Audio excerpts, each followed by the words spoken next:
Mes chers frères et sœurs, bonjour, bonsoir, selon votre position géographique. Le problème qui anime l'actualité africaine ces derniers jours est bien évidemment celui de l'Afrique du Sud et du Ghana, en rapport avec la communauté nigériane vivant dans ces deux pays-là. J'ai vu vraiment ce qui a vraiment ce qui fait l'objet d'un soulèvement populaire. Des gens s'insurgèrent, soit disant on a les Nigérians, il y a un roi, je ne sais pas trop, un roi nigérien ou un roi Igbo sur la terre sud-africaine, ce qui est d'ailleurs impossible. Mais comment est-ce que un roi Igbo, je rappelle ici que la communauté Igbo ou le peuple Igbo est un peuple originaire du Nigeria. Un peuple originaire du Nigeria. La communauté Igbo de l'Afrique du Sud est une communauté dynamique, très conservateur et vraiment aussi très intègre. Une communauté très organisée. Donc, et cette communauté-là a un leader. Et le leader de la communauté a pour rôle joue le rôle d'ambassadeur de sa communauté auprès de son ethnie, quoi, ou auprès de son ethnie. Donc, ce qui veut dire que c'est un peu comme ce que nous voyons aux États-Unis et dans les pays occidentaux avec certains pays asiatiques ou même africains. Vous savez que dans ces pays-là, les communautés sont représentées. La communauté indienne, vous savez que la communauté indienne en tant que pays, l'Inde en tant que pays a d'abord une communauté indienne, comme nous avons la communauté camerounaise dans tous les pays. Mais dans la communauté indienne, il y a les communautés ethniques ou tribales. Pareil qu'en Chine, pareil que la communauté chinoise aux États-Unis, nous avons la communauté cantonaise, nous avons la communauté cantonaise, nous avons la communauté chinoise et la communauté cantonaise. Mais depuis quand est-ce que le leader ou le chef de la communauté Igbo en République sud-africaine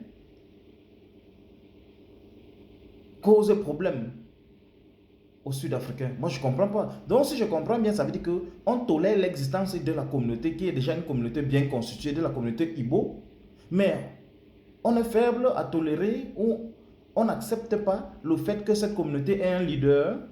C'est la question que je ne comprends pas. Quand on dit que c'est impossible d'avoir un Igbo en terre sud-africaine, que c'est impossible d'avoir un Igbo, et je rappelle ici que Igbo c'est un titre. Igbo c'est un titre. Vous pouvez donner n'importe quel titre à votre leader. Igbo c'est un titre qui déjà existe dans le paradigme Igbo de la culture Igbo. Chez eux, on ne doit pas dire chef, c'est le Igbo, on ne dit pas chef. On ne dit pas roi, mais on dit Igbo. Igbo, c'est d'abord un titre. Donc, ça veut dire que on tolère la communauté Igbo en Afrique du Sud, mais on est réfractaire à son leader ou au fait que cette communauté a un leader. Mais c'est ce que moi je ne comprends pas. Pourquoi cette xénophobie-là? Moi, je pense que c'est plutôt un prétexte pour venir justifier une xénophobie contre les Nigérians, pas que les Nigérians seulement, mais contre les Nigérians surtout. Parce que le soulèvement des Sud-Africains contre les Nigérians ne date pas d'aujourd'hui. Nous sommes à, je sais pas, nous sommes déjà à plusieurs manifestations contre les Nigériens. Et de la même façon, nous avons vécu la même chose au Ghana. Mais en quoi est-ce que c'est un problème? Moi, je ne comprends pas. Et dans ces manifestations, vous voyez même qu'on n'est même plus sûr. Les manifestations de ces derniers jours, on n'est même plus sûr. On n'est même plus sûr le fait d'avoir un Igbo en terre sud-africaine. On est maintenant sur le fait que les étrangers doivent rentrer, que les Nigériens sont en train de voler, les étrangers sont en train de voler les emplois. Les étrangers sont en train de créer le désordre. Vous voyez qu'en réalité, même c'était un prétexte, c'était pas une histoire de chef traditionnel en Afrique du Sud, de chef traditionnel Ibo en Afrique du Sud. Mais on ne peut pas être chef traditionnel dans un pays qui n'est pas le sien, ça n'existe pas.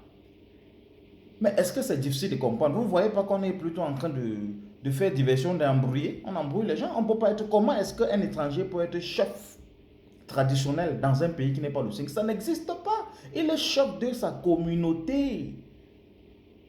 Il est chef de sa communauté.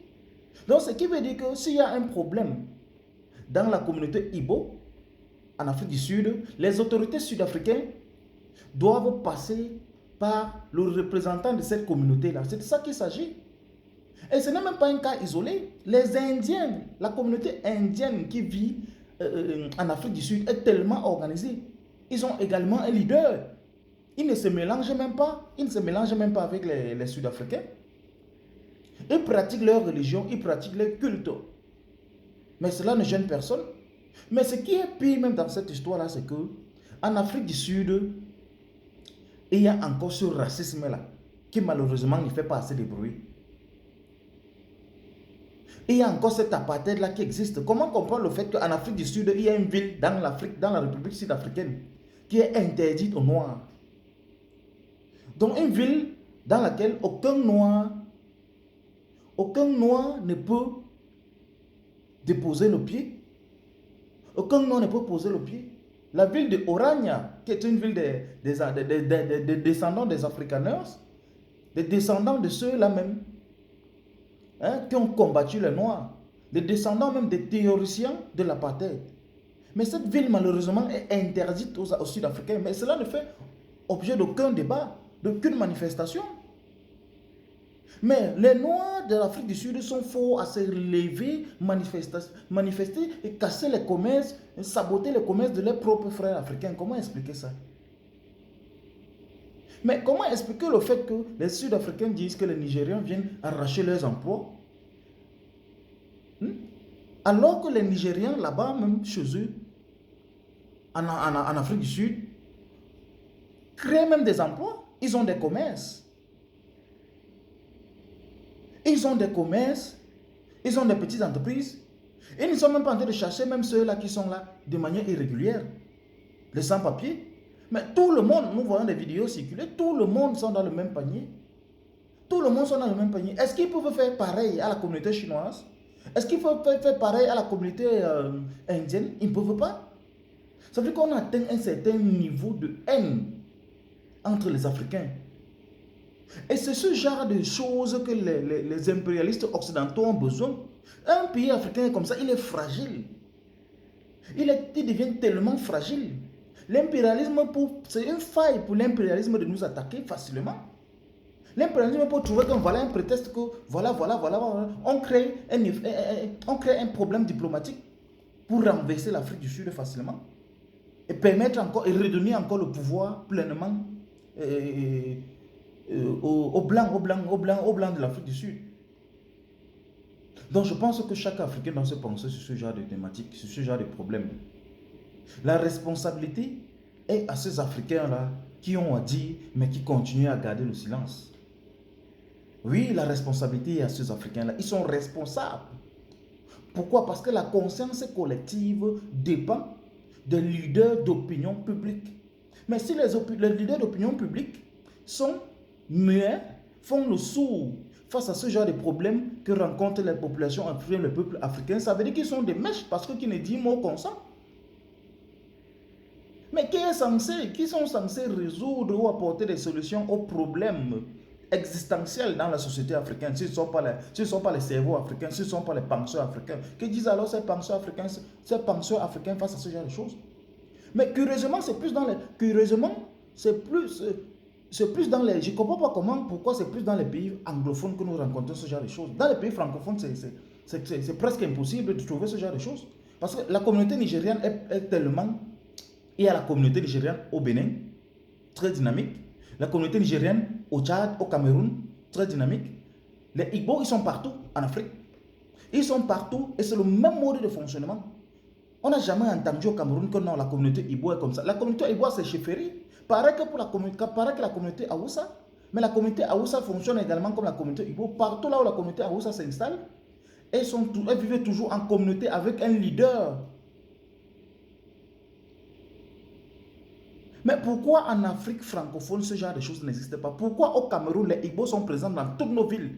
Les Igbos sont présents à Yaoundé, à Douala, à Boya, à Kumba, à Kondo Titi, à Kribi, à Bafoussam, à Garoua, à Maroua, à Bertois. Dans toutes nos grandes villes, ils sont présents avec les commerces. Ils sont dynamiques, mais ils ne dérangent personne. Et vous voyez que ce que je constate, c'est que ce genre de problème surgit surtout dans les pays là où il n'y a pas un fort dynamisme économique. Le Igbo ne peut pas venir nuire un Camerounais, par exemple. Parce que le Camerounais, c'est quelqu'un d'abord que, si le Camerounais vous fait tête à la communauté Igbo, mais il doit promouvoir le commerce de son frère camerounais, au lieu d'aller attaquer le Igbo en lui disant rentre au Nigeria, tout ceci. Non. C'est ce qu'on appelle la stratégie, ce n'est pas de la xénophobie, non. Un pays ne peut pas se développer sur une base de la xénophobie. Déjà même que ceux-là même qui vivent dans un pays de manière irrégulière, ce n'est pas à la population d'aller s'attaquer à ces gens-là parce que s'il y a mort d'hommes, c'est le politique, c'est le gouvernement qui va porter la charge. Le gouvernement est plutôt censé protéger même ces gens-là parce qu'il peut y avoir une manifestation et que ça crée vraiment il y a meurtre, il y a mort d'hommes à cause de ce genre de manifestations non contrôlées. On casse les commerces des gens, on tape, on frappe les gens et puis... Non, ce qui veut dire que ça doit être encadré par l'État. C'est l'État, c'est le gouvernement, par sa politique migratoire, qui doit essayer de voir, de faire un recensement de ceux-là qui sont sur le sol, de manière régulière et de manière irrégulière. Ce n'est pas la population. Mais quand le gouvernement laisse sa population aller vilipender les étrangers, mais les populations ne doivent pas faire le distinguo entre celui qui est là de manière irrégulière et celui qui est en règle.